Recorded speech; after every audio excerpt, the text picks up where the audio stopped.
சாதாரணமா, சிம்பிளா எப்பவுமே நம்ம அடிக்கடி கேட்கிற ஒரே ஒரு அந்த இதுதான். ஸ்தோத்திரம் பண்றது. பைபிள்ல சுத்தி சுத்தி எத்தன வசனங்கள நம்ம கேட்டுக்கிட்டு நம்ம வந்தா கூட, ஆண்டவர ஸ்தோத்திரம் பண்ணணும், வேதம் வாசிக்கணும், ஜெபம் பண்ணணும். இந்த 3 தான் எல்லா பிரசங்கத்துக்கும் அடிப்படையா இருக்கிறது. பிரசங்கத்த சொல்லி முடிக்கும்போது வர்றதும் இந்த ஒரு 3 பாயிண்ட் தான் நிக்கும். ஸோ அதனால அத நான் வாழ்க்கையில நம்ம எப்படி கடைப்பிடிக்கணும்? எப்படி நம்ம பண்ணிக்கிட்டு இருக்கிறோம்? அப்படின்றத சொல்றதுக்காக வரேன். இதுக்கு உதாரணமா நான் தாவீத எடுத்துக்கிறேன். அவரோட வாழ்க்கையில ஆண்டவர் எவ்வளவா ஸ்தோத்திரம் பண்ணினாரு. வேதத்த எப்படி வாசிச்சாரு? ஆண்டவர் கூட எப்படி ஜெபம் பண்ணாரு? எந்த அளவுக்கு அவர் ஐக்கியமா இருந்தாரு? அப்படின்றத நம்ம இதுல பார்க்கலாம். அ முதல்ல ஸ்தோத்திரம், வேத வாசிப்பு, ஜெபம் பண்ணுவது. ஏன் அப்படி இதெல்லாம் நம்மளுக்கு தேவை வாழ்க்கையில அப்படின்னு சொன்னா, எபேசியர் 6:12 ஏனெனில் மாம்சத்தோடும், இரத்தத்தோடும் அல்ல, துரைத்தனங்களோடும், அதிகாரங்களோடும், இப்பிரபஞ்சத்தின் அந்தகார லோகாதிபதிகளோடும், வான மண்டலங்களிலுள்ள பொல்லாத ஆவிகளின் சேனைகளோடும் நமக்கு போராட்டம் உண்டு. போராட்டமான உலகத்துல இருக்கிறோம். 2வது வருகை சீக்கிரத்துல வரப்போகுது. நம்மள சுத்தி நடக்கிற அத்தனையுமே பாவம். எல்லாமே அநியாயம், அக்கிரமமா இருக்குது. இந்த மாரி உலகத்துல நம்ம ஜெபம் பண்ணி, வேதத்த வாசித்து, ஆண்டவர ஸ்தோத்திரம் பண்ணி, இப்படி நம்ம செய்தால் ஒழிய, இந்த உலகத்துல நம்ம வாழவே முடியாது. நம்மளுக்கு வழியே கிடையாது. அப்படின்ற ஒரு கட்டம் அந்த கட்டத்துல நம்ம வந்திருக்கிறோம். ஸ்தோத்திரத்தோட மகிமைகள் சொல்லப்போனா, பிலிப்பியர் 4:6 நீங்கள் ஒன்றுக்கும் கவலைப்படாமல் எல்லாவற்றையும் குறித்து உங்கள் விண்ணப்பங்களை ஸ்தோத்திரத்தோடே கூடிய ஜெபத்தினாலும், வேண்டுதல்னாலும் தேவனுக்கு தெரியப்படுத்துங்கள். என்ன குறையா இருந்துட்டு போட்டும் நம்மளுக்கு.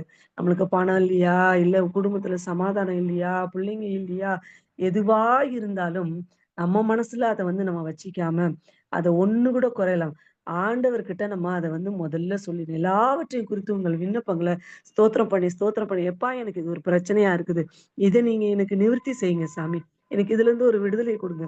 இதுக்கு ஒரு பதில குடுங்க. எனக்கு ஒரு சமாதானத்த குடுங்க."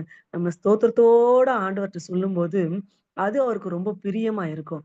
சங்கீதம் 34:1 கர்த்தரை நான் எக்காலத்திலும் ஸ்தோத்தரிப்பேன். தாவீது ஆண்டவர் கூட சஞ்சரித்துக் கொண்டே இருந்தாரு. போர் தான் பண்ணிட்டு இருந்தார். போர் பண்ணிக்கிட்டே இருந்தார். நம்மளுக்கெல்லாம் ஒரு நிதானமா, ஒரு அமைதியா ஒரு இடம் இருந்தா தான், நம்ம பைபிள் வாசிக்கவே தோணும். ஜெபம் பண்ணவே தோணும். டிஸ்டர்பன்ஸ் இருந்தா, நம்ம அத ஸ்கிப் பண்றா மாரி அந்த மாரி ஆகும்.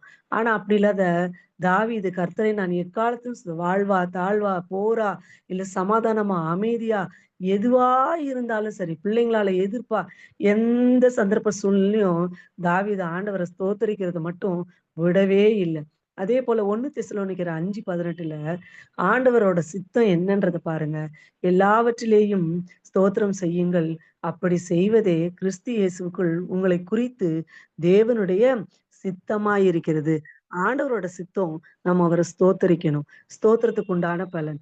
அப்புறம் ஸ்தோத்திரம் ஸ்தோத்திரத்தினால ஏற்படுகிற வல்லமை என்ன அப்படின்னு பார்த்தா, சங்கீதம் 149:8 அவர்கள் வாயில் கர்த்தரை உயர்த்தும் துதியும், அவர்கள் கையில் இருபுறமும் கருக்குள்ள பட்டயமும் இருக்கும். நம்ம துதிக்க, துதிக்க, துதிக்க, துதிக்க அன்னைக்கு அந்த எரிகோவ பிடிக்கிறதுக்கு ஜனங்கள் என்ன பண்ணாங்க? வெறும் தோத்திரம் பண்ணாங்க. ஸ்தோத்திரம் பண்ணாங்க. 7 நாள் சுத்தி வந்தாங்க. 7வது நாள் நின்னு ஸ்தோத்திரம் பண்ணி, ஆர்ப்பாட்டம் பண்ணி, ஆண்டவர துதிக்க, துதிக்க அப்படியே தரமட்டமா போயிடுச்சு. எல்லாருமே தங்களுடைய வாழ்க்கையில பைபிள்ல வாழ்ந்த அந்த வேதத்துல வாழ்ந்த எல்லா நம்மளோட முற்பிதாக்கள் எல்லாருமே நம்மளுக்கு இப்படி ஒரு வழிகாட்டிய நம்மளுக்கு காட்டிக் குடுத்துட்டு தான் போயிருக்கிறாங்க. ஆண்டவர துதிச்சாங்க, ஜெபம் பண்ணாங்க, அவர் கூட பேசுனாங்க. இப்படியா தான் அவங்க இருந்துட்டு இருந்தாங்க. 139:14 நான் பிரமிக்கத்தக்க அதிசயமாய் உண்டாக்கப்பட்டபடியால் உம்மை துதிப்பேன். ஆண்டவர் நம்மள ரொம்ப அதிசயமா படைச்சிருக்கிறாரு. அத நெனச்சு, நெனச்சு, நெனச்சு, நெனச்சு நம்மளோட வாழ்க்கையில என்னென்னலாம் அனுமதிச்சாரோ, அது எல்லாமே ஒரு காரியத்துக்காக தான். அவரோட சித்தத்துக்காக தான் அனுமதிச்சிருக்கிறார்ன்னு நெனச்சுட்டு, ஸோ அத நெனச்சு எல்லாத்துக்காகவும் நம்ம ஸ்தோத்திரம் பண்ணிக்கிட்டே இருக்கணும். சங்கீதம் 22:3 சொன்ன மாரி, இஸ்ரவேலின் துதிகளுக்குள் வாசமாயிருக்கிற தேவரீரே! பரிசுத்தர். துதின்றது அவருக்கு ரொம்ப புடிச்சமான காரியம். பரலோகத்துல கேராபீன்களும், சேராபீன்களும் ஓயாமல் அவரை துதித்து பாடி புகழ்ந்து போற்றிக் கொண்டே இருக்கிறாங்க. துதிகளுக்குள்ள வாசமா இருக்கிற தேவன். ஆனா, நம்ம மத்த காரியங்களுக்கு முக்கியத்துவம் குடுக்குறோம். சில நேரம்லாம் அப்படியே வாய மூடிக்கிட்டு கம்முன்னு இருப்போம். இப்போ நான் கூட நெறைய நேரங்கள்ல அந்த மாரி இருந்திருக்கிறேன். "சாரி ஏசப்பா, மன்னிச்சிடுங்க சாமி" அப்படின்னு சொல்லி. இப்ப ஸ்தோத்திரத்த பத்தி பார்த்துட்டோம். 2வது வேத வாசிப்பு. தாவீது தன்னோட வாழ்க்கையில கூட ஆண்டவரோட எப்படி ஒன்றித்திருந்தார். அவர் நம்மோடு பேசுவார். ஆண்டவரோட நம்ம வேதத்த வாசிக்க, வாசிக்க ஆண்டவர் நம்ம கூட பேசுவாரு. நம்ம மனசுல இருக்கிற கவலையெல்லாம் ரொம்ப லகுவா மாறிடும். நம்மளோட நம்பிக்கை இன்னும் அதிக அதிகமா ஆகும். அவர உறுதியா பற்றிக் கொண்டிருக்கும்போது, நம்மளுக்கு இன்னும் அவர் மேல நல்ல ஈடுபாடு வரும். நம்ம ஜெபிக்க மறந்துட்டோம்னா, நம்ம வேதம் வாசிக்க மறந்துட்டோம்னா, ஒரு குற்ற உணர்வு மாரி நம்மளுக்கு வரும். நான் கூட வந்து ஆரம்ப காலகட்டங்கள்ல நான் வந்து ஜெபம் பண்ணாம இருப்பேன். "ஏசப்பா நானு ஜெபம் பண்ணல, வேதம் வாசிக்கல" அப்படின்னா, நான் பொழுது நான் வந்து அந்த டைம் கண்டுபிடிச்சு நான் ஜெபம் காலையிலே ஃபர்ஸ்ட்டு அத பண்ணிறணும். அத ஜெபம் பண்ணி, வேதம் வாசித்து ஜெபம் பண்ணி முடிச்ச பின்னாடி தான் அடுத்த வேலைய ஆரம்பிப்பேன். அப்படி ஒரு நாள் நான் ஏதாவது ஒரு காரணத்துக்காக தவறுனேன்னா, அன்னைக்குள்ள ராத்திரி படுக்கிறதுக்குள்ள என்ன நீங்க உணர்த்துங்க சாமி. நான் வந்து அந்த வேதத்த வாசிக்காம நான் ஜெபம் பண்ணாம போக மாட்டேன் அப்படின்னு சொல்லிட்டு, ஆண்டவர்கிட்ட நான் வந்து கேட்டுக்குவேன் நானு. "ஏசப்பா எனக்கு அந்த ஜெபம் பண்ணணும், வேதம் வாசிக்கணும் உணர்வ குடுங்க சாமி" அப்படின்ட்டு. சில நேரம் ஏதோ ஒரு துக்கமா, ஒரு சோகம் வந்து அப்படியே கண் கலங்கி, "ஏசப்பா ஐயோ! இன்னைக்கு காலையில நம்ம ஜெபம் பண்ணலல்ல, இன்னைக்கு நம்ம வேதம் வாசிக்கலல்ல, ஆண்டவர் நம்மளுக்கு உணர்த்திட்டார் பாத்தியா? அவர தேடாதனால அன்னைக்கு நம்மளுக்கு துக்கமா இருந்தது. அவர தேடுகிற நாட்கள் எல்லாம் நம்மளுக்கு சமாதானமும், அமைதியும், சந்தோஷமும் வர்ற பிரச்சனைகள் எல்லாவற்றையும் ஆண்டவர் கோணலானவைகளை செம்மையாக்கி, நமக்கு முன்னாடி போயி எல்லாம் வழிவகை செய்கிற தேவனாய் இருக்கிறார். ஒரு பாட்டு கூட உண்டு கேட்டிருக்கிறீங்களா? "உம்மை அன்றி வேறு கதி ஒருவர் இல்லையே சுவாமி, தன்னையே பலியாய் தந்த மன்னுயிர் ரட்சகனே." அந்த தெற்கு சைடுல பாடுவாங்க. பல நெறைய பேர் அந்த காலத்துல அந்த வீரமாமுனிவர், அந்த மாரி இருக்கிறவங்கலாம் ஆண்டவருக்காக அந்த வேதத்தை எழுதி அவரோட வரிகள், பைபிள வந்து டிரான்ஸ்லேட் பண்ணி எழுதுறது, வேற மொழியில இருந்து எழுதுறது, அப்படி இப்படி அந்த ஜியு போப் இவங்கலாம் நெறைய பாடல்கள் எழுதியிருக்கிறாங்க. உலகத்துல கணவனோ, மனைவியோ, அப்பாவோ, அம்மாவோ, பிள்ளைங்களோ, சொந்த பந்தமோ யாருமே நம்மளுக்கு கதி கிடையாது. ஆண்டவரே நீர் மாத்திரமே எனக்கு கதின்னு சொல்லி உம்முடைய பாதத்துல விழுந்து, அவங்கலாம் நெறைய அனுபவங்கள் வாயிலாக ஆண்டவர மாத்திரம் தேடுனாங்க. தேடி தான் இந்த மாரியான ஒரு அ உன்னதமான ஒரு வரிகள் எல்லாம் வாழ்க்கையில அனுபவிச்சு அவங்க எழுதியிருக்கிறாங்க. சங்கீதம் 119, 105ல பார்க்கும்போது, "உம்முடைய வசனம் என் கால்களுக்கு தீபமும், என் பாதைக்கு வெளிச்சமுமா இருக்கிறது." சங்கீதம் 19:7ல கர்த்தருடைய வேதம் குறைவற்றதும், ஆத்துமாவை உயிர்ப்பிக்கிறதுமா இருக்கு. ஒரு ஏதோ ஒரு பிரச்சனையோ, ஏதோ அந்த நாள நம்ம ஒப்பு கொடுத்து ஜெபம் பண்ணிட்டு, ஆண்டவர்ட்ட வேதத்த வாசித்து ஜெபம் பண்ணும்போது, அன்னைக்கெல்லாம் நம்மளுக்கு மனசு ரொம்ப சந்தோஷமா இருக்கும். கர்த்தருடைய சாட்சி சத்தியமும் பேதையை ஞானியாக்குகிறதுமா இருக்கிறது. ஆண்டவரோட வாசிக்க, வாசிக்க அவரோட வேதத்த வாசிக்க, அவரு நம்ம பட்சத்துல இருக்க, நாம அவர் கூட ஐக்கியமா இருக்க, இப்படி இருக்கும்போது மத்தவங்கலாம் நம்மளுக்கு எம்மாத்திரம் அவங்களலாம் ஒரு சட்ட பண்ணவே மாட்டோம் நம்ம. ஆனா அவங்களுக்கு தெரியும். ஏதோ ஒரு ஒரு ஒரு பவர் இருக்குது. இவ ஆண்டவரோட பிள்ளையா இருக்கிறா. அதனால தான் எல்லாமே இவளுக்கு ஜெயமா இருக்குது. அப்படின்றத வந்து மத்தவங்க உணருவாங்க. சங்கீதம் 119:1ல கர்த்தருடைய வேதத்தின்படி நடக்கிற உத்தம மார்க்கத்தார் பாக்கியவான்கள். அவரோட வேதத்த வாசிக்க, வாசிக்க, வாசிக்க, வாசிக்க நம்ம பாக்கியவான்களா மாறுவோம். 143:10ல உமக்கு பிரியமானதை செய்ய எனக்கு போதித்தருளும். நீரே என் தேவன். உம்முடைய நல்ல ஆவி என்னை செம்மையான வழியிலே நடத்துவாராக. அவருக்கு பிரியமானத நம்ம செய்யணுன்றது வேதத்த வாசிக்கும்போது எது அவருக்கு பிடிக்கும், எது அவருக்கு பிடிக்காது. இந்த நிபந்தனைய செய்தா நான் உனக்கு இந்த ஆசீர்வாதத்த தருவேன். இத நம்ம செய்ய சொல்லி ஆண்டவர் நம்மளுக்கு ஒரு கட்டளை குடுத்திருப்பார். இந்த கட்டளைகள், இந்த கற்பனைகள், இத நீ கைப்பற்று. என்னோட ஆசீர்வாதம், என்னோட வழிநடத்துதல் எல்லாமே உன் கூட இருக்கும். அப்படின்றத சொல்லியிருப்பாரு. ஸோ அதுக்காக தான் இந்த வேதம் வாசிக்கிறதுன்றது ரொம்ப முக்கியமான ஒரு இன்றியமையாத ஒன்றா நம்மளோட வாழ்க்கையில இருக்குது. 119:92ல உமது வேதம் என் மனமகிழ்ச்சியாய் இராதிருந்தால் என் துக்கத்திலே அழிந்து போயிருப்பேன். அது நம்மளுக்கு மனமகிழ்ச்சியா இருக்கனால தான் திருப்ப திருப்ப நம்ம அந்த வேதத்த தூக்கி வாசிக்கிறோம். அத தொட்டு வாசிக்கும்போது நமக்குள்ள ஒரு பயம் வருது. ஒரு உணர்வு வருது. மத்தவங்க செய்யற பாவத்த செய்யறதுக்கு யோசிக்கிறோம் நம்ம. அதாவது சின்ன ஒரு துணி ஒரு வாயில ஏதோ ஒண்ணு நம்ம பேசிடுறோம், கொண்டுர்றோம். இருந்தா கூட மத்தவங்க முன்னாடி நம்ம அத செய்யறதுக்கு துணிய மாட்டிக்கிறோம். நம்மளுக்கு அந்த மாதிரி ஒரு மனமகிழ்ச்சியா இருக்குது. பிளஸ் வந்து ஆண்டவர் வந்து நம்மளுக்கு அதுல ஒரு சந்தோஷத்த குடுக்குறாரு. அவரோட வார்த்தைய கீழ்ப்படியும்படியா செய்றாரு. ம் நெறைய பேருக்கு வந்து தமிழ்லாம் வாசிக்க தெரியல அப்டின்னா, நான் சேரட்டக்கர்ல படிக்கும்போது அப்படிதான் சொன்னாங்க. பைபிள் வாசிக்க தெரியல. "உனக்கு தமிழ் வாசிக்க தெரியலையா? பைபிள வாசி. தமிழ் நீ நல்லா வாசிப்ப. தமிழ் உனக்கு தலப்பாடா வாசிக்கிறதுக்கு வரும். உனக்கு மார்க் வேணுமா? நீ 199வது சங்கீதத்துல 97ன் படி நடந்தா, 97 மார்க் உனக்கு கிடைக்கும். 98ன் படி நடந்தா, அந்த மார்க் உனக்கு கிடைக்கும். 99 இருந்தா, உனக்கு அதன்படி அந்த வசனத்தின்படி நீ நடந்தா, உனக்கு 99 மார்க் கிடைக்கும்.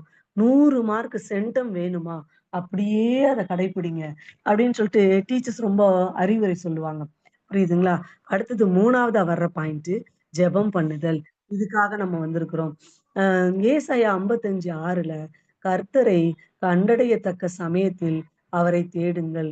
அவர் சமீபமாய் இருக்கையில் அவரை நோக்கி கூப்பிடுங்கள். இந்த ஒண்ணு நம்மளுக்கு ரொம்ப ஒரு ரிஸ்கான டாஸ்க்.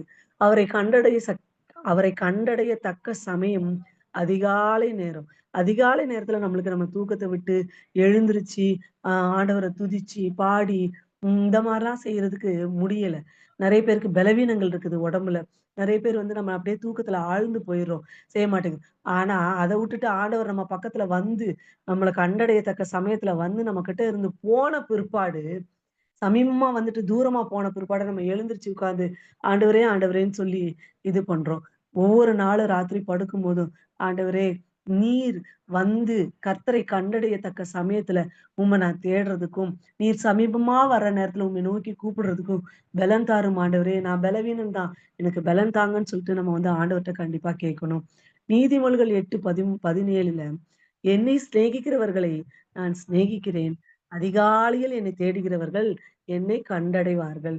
அதிகாலையில ஆண்டவர் என்ன தேடணும். அப்ப நம்ம வந்து அவர கண்டுபிடிச்சுக்குவோம் அப்படின்றது சொல்றாங்க. சங்கீதம் 5:3ல கர்த்தாவே காலையிலே என் சத்தத்தை கேட்டருள்வீர். காலையிலே உமக்கு நேரே வந்து ஆயத்தமாக காத்திருக்கிறேன். நம்ம இல்லையே, ஆயத்தமா இல்லையே. இதனால தான் நம்ம வாழ்க்கையில ஆசீர்வாதங்கள் குறைவா இருக்குது. நம்மளுக்கு நிறைவேறாத நெறைய ஜெபங்கள் வந்து இதனால தான் இருக்கு. ஆண்டவரோட சித்தமா இருந்தாலும், நம்ம ஜெபக்குறைவும் ஒரு குறைவா நம்மளுக்கு ஒரு குறைவா காணப்படுது. ஸோ இதிலிருந்து எனக்கு ஒரு பலன் தாங்க ஏசப்பா. கொஞ்சம் கொஞ்சமா, கொஞ்சம் கொஞ்சமா. ஒரு நாள் தவறுனா கூட அடுத்த நாள். அ அது அடுத்த நாள் தவறிட்டேனா, சரி அதுக்கு அடுத்த நாள் நான் எந்திச்சு எப்படியாவது ஜெபம் படிக்கணும். எனக்கு உதவி செய்யுங்க சாமி, அப்படின்னு சொல்லி நம்ம கேட்கணும்.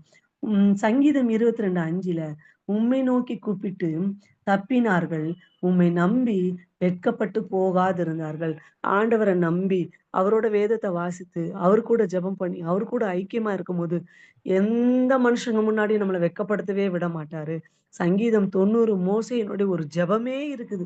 மோசே என்னென்ன ஜெபம் பண்ணாரோ, அந்த அதிகாரம் ஃபுல்லாவே அப்படியே இருக்கு. கடைசியா ஒண்ணே ஒண்ணு நான் சொல்றதுக்கு வரேன். எபேசியர் 5, 16லேருந்து 20 வரைக்கும். நாட்கள் பொல்லாதவைகள் ஆனதால் காலத்தை பிரயோஜனப்படுத்திக் கொள்ளுங்கள். இப்போ காலம் ரொம்ப கெட்டுப்போன காலமாவும், ஆண்டவரோட வருகை அதி சீக்கிரத்துல இருக்குது. அந்த ஒரு உணர்வு இல்லாம எவ்வளவோ ஜனங்க எப்படியோ இருக்கிறாங்க. நம்ம வந்து நம்மள வந்து ஆயத்தப்படுத்திக்கணும். ஆயத்தப்படுத்தணும் மத்தவங்கள. அவங்களுக்காக நம்ம வந்து ஜெபிக்கணும். அவங்களுக்கு நம்ம நம்மளால முடிஞ்ச வரைக்கும் நம்ம இப்போ ஜெஃப்ரி பிரதர் பண்ற மாரி நம்மளால ஊழியம் பண்ண முடியலையா? நம்மளால ஒரு சின்ன ஒரு சுவிசேஷம் சொல்ல முடியுமா? அவங்க ஒரு கஷ்டம்ன்னு வந்து சொல்லும்போது, கவலைப்படாத. ஆண்டவர் இருக்கிறாரு. எல்லாம் உன் கண்ணீரை துடைப்பாரு. ஒண்ணுமே இல்ல இயேசு இயேசுன்னு மட்டும் சொல்லு. எல்லாமே உனக்கு பிரச்சனை தீர்ந்துரும். இப்படித்தான் எல்லாருக்கும் ஏதாவது என்னால முடிஞ்ச ஒரு உதவி, என்னால முடிஞ்ச ஒரு சுவிசேஷத்த சொல்லிக்கிட்டு இந்த மாரி இருக்கிறேன். ஸோ இதுதான் நான் சொல்றதுக்கு நெனச்சேன். தினமும் நம்ம வாழ்க்கையில ஆண்டவர ஸ்தோத்தரித்து, ஜெபம் பண்ணி, வேதம் வாசித்தாலே நெறைய சத்தியம் நெறைய பேர் ஆண்டவர பத்தி பேசுறேன்னு சொல்லிட்டு YouTube அதுல, இதுல, அதுல, இதுலன்னு இருக்கிறாங்க. ஆனா வேதம் நமக்கு என்ன சொல்லுது? சிலர் சொல்ற மெசேஜ் நம்ம கேட்கும்போது குழம்பி போயிடுவோம். அப்படி இல்லாம, வேதத்த கையில எடுத்து, பொறுமையா ஆண்டவரோட பாதத்துல உட்கார்ந்து, நம்ம அத தியானிக்கும்போது, ஆண்டவர் நம்ம கூட பேசுவாரு. அவர் சொல்ற வார்த்தைக்கு நம்ம கீழ்ப்படியணும். அவரோட கற்பனைகள நம்ம கைக்கொள்ளணும். அப்படி நம்ம வந்து குடும்பத்துல ஒரு கணவனோட மனைவியினுடைய சாட்சியின் வாழ்க்கைய பார்த்து கணவனுடைய மனமாற்றமும், பிள்ளைகள் வந்து ஒரு தாயோ, இல்ல ஒரு தகப்பனையோ, யாரையோ ஒருத்தர பார்த்து அவங்கள மாரி வந்து ஒரு சாட்சியுள்ள வாழ்க்கை வாழணுன்றதையும் பிள்ளைங்க, நம்ம குடும்பத்துல எல்லார் முன்னாடியும் ஒரு சாட்சியுள்ள வாழ்க்கை வாழ முடியும். அப்படின்றத சொல்றேன். கர்த்தருடைய பரிசுத்த நாமத்துக்கு மகிமை உண்டாதாக. இந்த வார்த்தைகளை தேவன் தாமே ஆசீர்வதிப்பதாக. இப்ப என்னுடைய சாட்சிய சொல்றேன். சாதாரண ஒரு ஹிந்து ஃபேமிலில பொறந்து, நாங்க 3 பேரு. என்னோட சிஸ்டர், நானு, எங்க அண்ணன். எங்க அண்ணன் வந்து 94ல இறந்துட்டாரு. என்னோட சிஸ்டர் இந்த நம்ம குரூப்புக்கு வராங்க இல்லையா? சிஸ்டர் கேக்குதுங்களா? கேக்குது சிஸ்டர். ஆ நம்ம குரூப்புக்கு வராங்கல்ல, ட்ரேசி சிஸ்டர் அவங்க தான். என்னோட one and only own sister. நானும் அவங்க மட்டும் தான் இப்ப இருக்கிறோம். ஹிந்து ஃபேமிலில பொறந்து, ஆ 6 வயசு இருக்கும். எங்கள எல்லாரையும் கொண்டு போயி பெத்தேல் அக்ரிகல்ச்சரல் ஃபெல்லோஷிப்ன்னு சொல்லிட்டு சேலத்துல ஒரு இடம் இருக்குது. அங்க சேர்த்து விட்டாங்க. அதனோட பிரான்ச்சஸ் வந்து நெறைய இருக்குது. திருநெல்வேலி, பாளையங்கோட்டை, கோயில்பட்டி, மெய்ஞானபுரம், அப்புறம் ம் இன்னும் அந்த சைடு சொரண்ட, அந்த மாரி ஊருங்களெல்லாம் நெறைய ஊருங்கள்ல நெறைய பிரான்ச்சஸ் இருந்தது. சரிங்களா? ஸோ இது மெயின் ஆஃபீஸ்ல இங்கேருந்து பிள்ளைங்கள சேர்த்துட்டு, வெளிநாடு ஸ்பான்சர்ஷிப்ல படிச்சோம். இங்கேருந்து சேர்த்துட்டு எங்கள கொண்டு போய் அந்தந்த பிரான்ச்ல விட்டுடுவாங்க. ஸோ அப்ப வந்து என்ன வந்து பிரிச்சு தூத்துக்குடியில போட்டுட்டாங்க. அக்காவ வந்து திருநெல்வேலியில போட்டாங்க, பாளையங்கோட்டையில. தூத்துக்குடியில 1 ஸ்டாண்டர்ட்லேருந்து 4த் வரைக்கும் ஹோலி கிராஸ் மெட்ரிகுலேஷன் ஸ்கூல். அந்த ஸ்கூல்ல வந்து சாதாரண தமிழ் மீடியம் தான். Holy cross matriculation Tamil medium எல்லாருக்கும் அந்த ஸ்கூல்ல படிக்க வச்சாங்க. அங்க படிச்சுட்டு இருந்தேன். அதுக்கப்புறம் திருநெல்வேலிக்கு ஹாஸ்டல்ல மாத்தி கொண்டு வந்தாங்க. 5த் டூ 10த் ஸ்டாண்டர்ட் வரைக்கும் சார் அட்டக்கர் ஸ்கூல்ல படிச்சேன். அப்புறம் 10த் முடிச்சோனே +1, +2க்கு சாயர்புரம். நான் கேட்ட குரூப் கிடைக்கலன்னு சொல்லிட்டு அங்க கொண்டு போயி படிக்க வச்சாங்க. சாயர்புரத்துல படிச்சேன். திரும்ப மறுபடியும் சார் அட்டக்கர் காலேஜ் தான். பிஏ இங்கிலீஷ் லிட்ரேச்சர் எடுத்து படிச்சேன். சுத்தி சுத்தி மிஷினரிகள் வாழ்ந்த அந்த ஒரு ஊரு, அந்த ஒரு ஸ்கூலு, அந்த மாரியா இருந்த இடங்கள்ல தான் நான் வந்து இருந்தேன். கடைசி அப்புறமா காலேஜ் முடிச்சுட்ட உடனே 2 வருஷம் ஐஎம்எஸ்ல கொண்டு போய் விட்டாங்க. ஐஎம்எஸ்ல வந்து ஐஎம்எஸ் ஊழியக்காரியா அங்க போய் நான் 2 வருஷம் செய்துட்டு இருந்தேன், ஆந்திரால. அதுக்கப்புறமேலு வீட்ல என்ன பண்ணாங்க, "இப்படியே காட்டுக்குள்ளேயே கடந்தா எப்படி? வீட்டுக்கு வந்தா தானே நாங்க கல்யாணம் பண்ணுவோம்." அப்படின்னு சொல்லிட்டு கூப்ட்டாங்க. திருநெல்வேலியில ஹாஸ்டல்ல படிச்சது வரைக்கும் 6 வயசுலேருந்து 22 வயசு வரைக்கும் ஹாஸ்டல்ல இருந்தோம். எங்களுக்கு வந்து அந்த மேனேஜர், அந்த வாட்ச்மேன் தவிர வேற எந்த ஆம்பளையும் தெரியாது. ஸ்கூலு, காலேஜ் எல்லாமே லேடீஸ் இது. சும்மா போறோம் வரவங்கள பார்ப்போம் தவிர, யார் கூடயும் எங்களுக்கு எந்த விதமான பழக்கம் எதுவும் இருக்காது. அப்படியா இருந்தனால ரொம்ப ஒரு இன்னசென்ட்டாவும் வெளி உலகம் தெரியாம, ஒரு மாரியா தான் நாங்க கொஞ்சம் இதுவா தான் இருந்தோம். பொதுவாவே நம்ம ஊருங்கள்ல திருநெல்வேலி அந்த பக்கங்கள்ல ஊருங்கள்லலாம் அப்படிதான் கொஞ்சம் இருப்பாங்களே. ரொம்ப அனாவசியமா யார்கிட்டயும் அதுவா பேசிக்கிட்டு அப்படிலாம் இருக்க மாட்டாங்க. அப்படி வளர்ந்தேன். அப்புறமேலு 24 வயசுல எனக்கு கல்யாணம் பண்ணி குடுத்தாங்க. இந்த ஹாஸ்டல்ல வளர்ந்த நாட்கள்ல, இந்த ஒரு 15 வருஷமா, அப்புறம் மீதி இருந்த நாட்கள்ல கூட வெறும் பாட்டு, வசனம், படிப்பு, கேம்ப்பு இதுதான். சுத்தி, சுத்தி, சுத்தி இது. காலையில 4:45 மணிக்கு பாட்டு போடுவாங்க. 3 பாட்டு. 3 பாட்டுக்குள்ள எழுந்திரிச்சிரணும் நாங்க. எழுந்திரிச்சு நேரா போய் ஃப்ரெஷ் அப் பண்ணிட்டு, வந்து நின்னு எக்சர்சைஸ் பண்ணணும். எக்சர்சைஸ் பண்ண உடனே அது முடிச்சிட்ட உடனே, அப்புறமேலு எல்லாம் உட்காந்து மார்னிங் டிவோஷன் பண்ணணும். பாட்டு பாடி ஆண்டவர துதிச்சு எல்லாம் பண்ணிட்டு டிவோஷன் முடிச்சிட்ட உடனே, எல்லாம் போய் ஸ்கூலுக்கு ரெடி ஆகுறதுக்கு எல்லாம் போயிடுவாங்க. சாப்பாட கட்டிட்டு ஸ்கூலுக்கு போயிடுவோம். ஸ்கூல் முடிஞ்சு ஈவினிங் வந்துட்டோம்னா, ஸ்கூலோ, காலேஜோ எல்லாம் முடிஞ்சு வந்துட்ட உடனே, மறுபடியும் அதே மாரி தான். எல்லாரும் ஒரே ஹால்ல உட்காந்து பாட்டு பாடி, ஜெபம் பண்ணி எல்லாம் பண்ணிட்டு, அதுக்கப்புறமேட்டுக்கு திருப்ப ஸ்டடி முடியும். ஸ்டடி முடிஞ்சோனே எல்லாம் படுக்க போயிருவாங்க. இதுதான் எங்களோட வாழ்க்கையில ரொட்டீனா இருந்தது. வருஷத்துல ஒரு தடவ குற்றால கேம்ப்ன்னு கூட்டிட்டு போவாங்க. அந்த சைடு இருக்கிறவங்களுக்கு தெரியும். குற்றால கேம்ப் கூட்டிட்டு போவாங்க. அ ஸோ தூங்குனாலும், எழுந்திரிச்சாலும், அ படுத்தாலும், உட்கார்ந்தாலும், வார்த்தை எங்களுக்கு ஆண்டவரோட வார்த்தை திணிக்கப்பட்டது. வேணுமோ, வேணாவோ இதுதான். எல்லாரும் டிவி பார்ப்பாங்க. நாங்க டிவிலாம் பார்க்க மாட்டோம். பாட்டு பாடுறது இப்படியே தான் இருப்போம். அந்த மாதிரியா ஒரு கட்டத்துல இருந்துட்டு, திடீர்னு வந்து கல்யாணம்னு சொல்லிட்டு வீட்டுக்கு வரும்போது, அம்மா, அப்பாவுக்கு ரொம்ப பிரச்சனை. பிரச்சனைக்கு மேல பிரச்சனை. எதுவும் எதிர்த்து பேசலாம் மாட்டோம். அந்த மாரி வெளி உலகம் தெரியாம இருந்ததால அவங்க ஏதோ வரன் பார்த்தாங்க. சரி வரன் பார்த்து கட்டிக்குவோம். முதல் வரன தட்டி கழிக்க கூடாது அப்டின்னாங்க. குடும்பத்துல இருந்த பிரச்சனைய பார்த்தாக்கா, சரி வர்ற மாப்பிள்ளைய நம்ம கட்டிக்கிட்டு போயிரலாம் அப்டின்னு சொல்லிட்டு பிரச்சனைக்கு அப்போ நான் தெரியாத வாய் விட்டுச்சேன். ஒரு குடிகாரனா இருந்தா கூட பரவால்ல அப்டின்னு சொல்லிட்டு, நான் வந்து ஆண்டவர்ட்ட சொல்லிட்டேன். குடிகாரனா இருந்தா கூட பரவால்ல எப்டியோ நான் அட்ஜஸ்ட் பண்ணிட்டு போறேன். ஆனா என்னால இந்த வீட்ல இருக்க முடியல சாமி அப்டின்னு சொல்லிட்டு. உம்முடைய சித்தம் எதுவோ அது பிரகாரம் நடத்துங்க அப்டி இப்டின்னு சொன்னா கூட ஒரு பிரச்சனைய பார்த்துட்டு இந்த மாரி தெரியாத நான் வந்து ஏதோ ஒண்ணு நான் சொல்லி எப்படியோ இது பண்ணி கல்யாணம் ஆகி வீட்டுக்கு வந்தாச்சு. நானு வாழ்ந்த அந்த வாழ்க்கைக்கு முற்றிலுமா ஒரு மாறுபட்ட வாழ்க்கை. இங்க வந்து அம் எல்லாமே வேற வேற மாரியாவே இருந்தது. ஆர்சி, சிலை வழிபாடு, ஒரு சரியான ஒரு வேதம் இல்ல, சரியான ஒரு சத்தியம் இல்ல, வசனம் இல்ல. ஒரு மாரியா இருந்தது.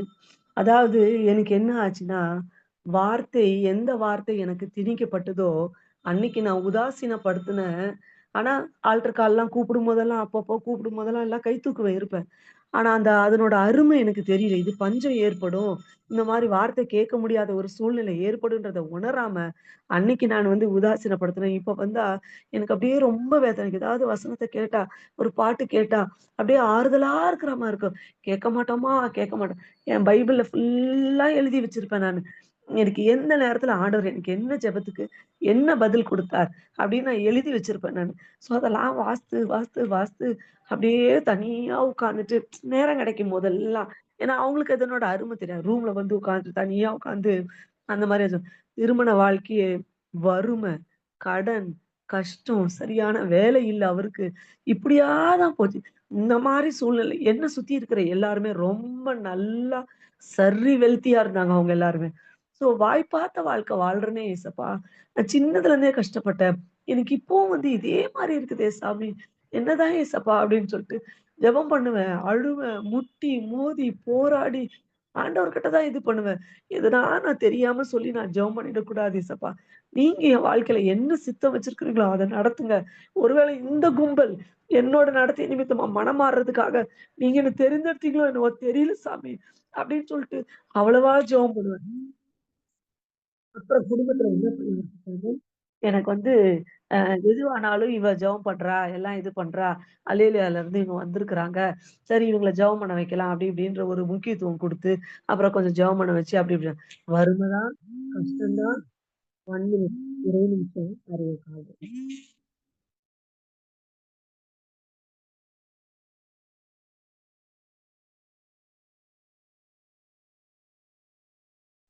ஓ! Sorry, sorry. ஹலோ சிஸ்டர் கேக்குதா? கேக்குது சிஸ்டர்.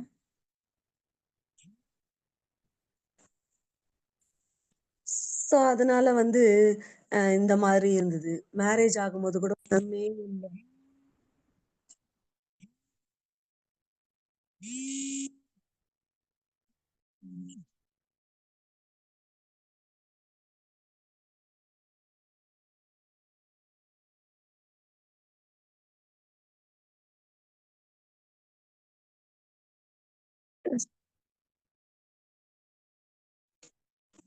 சிஸ்டர். அதான் வந்துட்டேன். ஒரே நிமிஷம், ஒரே நிமிஷம் வந்துட்டேன். ஓ அது மாரி டிவி வருது வாங்கிடு. ஸோ அதனால வந்து ரொம்ப கஷ்டப்பட்ட ஒரு சூழ்நிலை தான் இருந்தேன். ஸோ கேக்குதா சிஸ்டர்? ஹலோ? கேக்குது சிஸ்டர். அ சாரி சிஸ்டர், சாரி. ஸோ ம். ரொம்ப கஷ்டப்பட்ட சூழ்நிலையில இருந்தேன். 5 நாள் தான் இருக்குது. பணமே இல்ல. அப்ப கூட ஆண்டவர் எப்படியோ போஷிச்சாரு எங்கள. எப்படியோ போஷிச்சு பணம் குடுத்து எல்லாம் இது பண்ணாரு. ஒரு 10 வருஷத்துக்கு முன்னாடி இவருக்கு திடீர்னு ஸ்ட்ரோக் வந்துருச்சு. ஸ்ட்ரோக் வந்து கை கால்லாம் விழுந்து ரொம்ப இதுவாயிடுச்சு. நிர்கதியா நிக்கிறேன் நானு. ஜிஹெச்ல கொண்டு போய் சேர்த்தாச்சு. என்ன பண்ணன்னு தெரியல. ஹெல்ப்லெஸ்ஸா நிக்கிறேன். 2 பிளாக் அதுக்கு நடுவுல நின்னுட்டு இருக்கிறேன். அப்போ சொல்றாங்க இந்த மாரி டாக்டர் என்ன கூப்ட்டுட்டு, "ம்மா யார் பண்ண புண்ணியமோ தெரியலம்மா. அவருக்கு கிளாட் ஆன பிளட் கரைஞ்சு ஓடுதும்மா. அதனால ஆப்பரேஷன் தேவையில்லம்மா." ஒரு ஒரு காரியமும் சின்னதுல ஹாஸ்டல்ல இருந்து வளர்ந்தனால, ஒரு ஹேர் பின் வேணுனா ஆண்டவர கேட்டுக்குவேன். ஒரு ரூ. 10 மணி வேணுனா கூட ஆண்டவர கேட்டு தான் நான் வாங்கியிருக்கிறேன். அப்படிதான் நான் வந்து ஒரு ஒரு நாள் நான் வளர்ந்திருக்கிறேன் நானு. புரியுதுங்களா? ஸோ இந்த மாரி அவர நான் தேடுனனாலயோ, என்ன வந்து ஆண்டவர் வந்து எந்த சந்தர்ப்ப சூழ்நிலையும் என்ன வெட்கப்படுத்தவே இல்ல. ஏதோ கடைசி அ என்னோட ஒரு வருமானத்துல தான் என் குடும்பமே போகுது. இப்ப வரைக்கும். இன்னும் கொஞ்சம் சரியா வேலை இருக்கும், இல்லாம இருக்கும். இருக்கும், இல்லாம இருக்கும். அந்த மாரி இருக்கும். ஸோ கடைசி ஒரு ரூ. 500 தான் என் பாக்கெட்ல இருக்கும். அந்த மாரி நேரத்துல கூட நான் சொல்லுவேன் நானு, "ஏசப்பா, இந்த மாரி காசுக்கு இல்லாம நான் கஷ்டப்படுறேனே சாமி. என்னை எப்படினா வழி நடத்துங்க ஏசப்பா. அந்த பதட்டம் எனக்கு வேணாம் சாமி எனக்கு. இந்த பதபதப்பு வேண்டாம் எனக்கு. என்னால அத தாங்கிக்க முடியல." அப்படின்னு சொல்லிட்டு சொல்லுவேன். ஆண்டவர் அந்த மாரி ஒரு ஒரு ஜெபத்துக்கும் எனக்கு பதில் குடுப்பாரு. பதில் குடுக்குறாரு. என்ன வழி நடத்துறாரு. என்ன மத்தவங்க முன்னாடி வெட்கப்படாத மாரி என்ன பாத்துக்கிறாரு. இன்னும் நெறைய இருக்குது. பிள்ளைங்களுக்கு காலேஜ் சீட்டா இருக்கட்டும், எது ஒண்ணா இருக்கட்டும். ஒரு ஆர்டிஓ ஆஃபீஸ் போணுமா, ஒரு ஆர்ஐ கிட்ட சைன் வாங்குமா, ஸ்தோத்திரம் சொல்லிக்கிட்டே போவேன். ஸ்தோத்திரம் சொல்லிட்டே வருவேன். நான் ஒண்டி பொம்பளையா இருக்கிறேன்ப்பா. இதுக்கிடையில அப்பா இறந்துட்டாங்க, அம்மா இறந்துட்டாங்க, புருஷன் சரியில்ல. நான் ஒண்ணுமே இல்லாத நான் நிக்கிறேனே ஆண்டவரேன்னு நான் வேண்டுவேன் நானு. இப்படிதான் நான் சொல்லி நான் பண்றேன். என் ஜெபம் எல்லாமே இருக்கும். ஆனா ஆண்டவரு என்ன வந்து அனுதினமும் அழகா வழி நடத்துறாரு. இந்த மாரி வசனம், இந்த மாரி இதெல்லாம் கேட்கறதுக்கு என்னால முடியல. எனக்கு அதனால தான் இந்த Zoom மீட்டிங் எந்த ஒரு மீட்டிங்னா ஆனா வீட்ட விட்டு வெளியில அனுப்ப மாட்டாங்க. ஏன்னா, எங்க அக்கா வந்து அவங்க சர்ச்ல இருக்க மெசேஜ் எல்லாமே எனக்கு இப்போ மார்னிங் டிவோஷன் கூட கால் பண்ணுவா. அவ கால் பண்ணுவா, நான் ஏஞ்சுக்குவேன். நான் கால் பண்ணுவேன், அவ ஏஞ்சிக்குவா. எந்த ஒரு மெசேஜா இருந்தாலும் எனக்கு ஷேர் பண்ணிட்டு தான் இது பண்ணுவா. அவங்க சர்ச் மெசேஜ், Zoom மீட்டிங் அது இது. இப்படிதான் வந்து ஆன்டோ பிரதர்ன்னு ஒருத்தர் ஒரு பிரதர் இருந்தாரு. இறந்துட்டாரு அவரு. எல்லாருக்குமே தெரியும். கூட பொறக்காத ஒரு சகோதரன் மாரி. இந்த அதிகாலை ஜெபத்த பத்தி, இன்னும் ஆண்டவருக்குள்ள அதிக அதிகமா இருக்கிறத பத்தி நெறைய சொல்லிக் குடுத்தாரு அவரு. அதெல்லாம் ஃபாலோ பண்ணி, ஸ்தோத்திரம் பண்ணி, எல்லா காரியத்தையும் நான் வந்து பெற்றுக்கிட்டேன். இந்த மாரி தான் நான் வந்து பெற்றுக்கொண்டேன். அதனால தான் நான் சொல்றேன் நானு. ஸ்தோத்திரத்தாலேயே நம்ம எல்லாத்தையும் ஜெயிச்சிட முடியும். நம்ம வேத வாசிப்பு, ஜெபம் இந்த 3 நம்ம ஃபாலோ பண்ணோம்னா, ஆண்டவர் நம்ம வாழ்க்கையில பெரிய அதிசயங்கள செய்வார். இன்னும் நெறைய நான் சொல்லணும்னு நெனச்சேன். சரி ஏதோ சந்தர்ப்ப சூழ்நிலை முடியல. பரவால்ல. என் குடும்பம் ரட்சிக்கப்படணும்னு ஜெபம் பண்ணுங்க. பிரதர் அன்னைக்கு ஒரு நாள் சொன்னாரு, "வயசு பிள்ளைங்க எப்படியோ கெட்டு போறாங்க" அப்படின்ட்டு. ஆனா அந்த பிள்ளைங்கள கூப்பிட்டு நான் சொன்னேன், "நீங்க பார்க்கறது தப்பு. நீங்க செய்யறது தப்பு. தப்புக்கு தண்டனை உண்டு." அப்படின்னு அந்த குழந்தைங்க கிட்ட சொன்னேன் நானு. அந்த வயசு பசங்க, வாலிப பசங்க ஏதோ பார்த்துட்டு இருந்தாங்க, கொண்டாங்க. தப்புக்கு தண்டனைன்னா, என் புள்ளைங்க ரட்சிக்கப்படணும். அதாவது அவங்களுக்கு அது தெரியல. அன்னைக்கு கேட்ட சத்தியம் இன்னைக்கு எனக்கு உதவுது. நான் ஆண்டவருக்குள்ள பலப்படுறதுக்கு, திடப்படுறதுக்கு, ஒரு சாட்சியா வாழ்றதுக்கு உதவுது. எனக்கு வேல மேல அவங்களே என்ன பிஎட் படிக்க வச்சு, அவங்களே எனக்கு வந்து ஒரு நல்ல ஒரு இது குடுத்தாங்க. கர்த்தரோட கிருப கர்த்தரோட கண்கள்ல எனக்கு கிருப கிடைக்குது. ஒரு வேலை கிடைக்கிறது எல்லாமே நடக்குது. அதனால வந்து எந்த சந்தர்ப்ப சூழ்நிலையில ஆண்டவர மட்டும் நம்ம இது பண்ணாம, அவரோட சித்தம் இல்லாம எதுவும் நம்ம வாழ்க்கையில நடக்காதுன்றத முதல்ல நம்ம புரிஞ்சுக்கிட்டு, ஸ்தோத்திரம் பண்ணி, ஜெபம் பண்ணி, வேத வாசிப்பு இந்த 3யும் வாழ்க்கையில விடாம நம்ம பின்பற்றோம்னா, நம்ம வாழ்க்கை எல்லாமே ஜெயமாவும், ஒரு சாட்சியாகவும் இருக்கும். கர்த்தர் எனக்கு இந்த ஒரு நல்ல வாய்ப்ப குடுத்தார். கர்த்தருடைய நாமத்துக்கு மகிமை உண்டாவதாக. ஆமென்.